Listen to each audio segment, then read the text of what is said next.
Ready to unlock the power of WhatsApp for your business? Let's dive right into creating your Aisensy account. First, head over to the Aisensy website. You'll find the link conveniently placed in the description below. Once you're there, locate the Sign Up or Get Started free button, usually prominently displayed on the homepage. Click on it.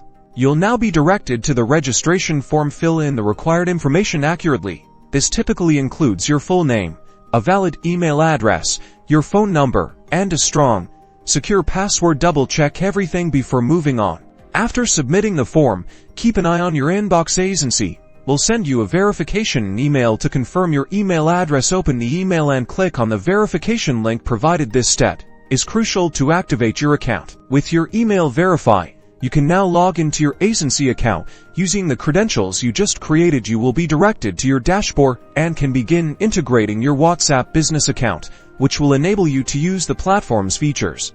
Congratulations, you've successfully created your Aisensy account. Now you're all set to explore Aisensy's features and start engaging with your customers on WhatsApp. If you encounter any issues or have questions, don't hesitate to visit the Aisensy Help Center or contact their support team. Happy marketing!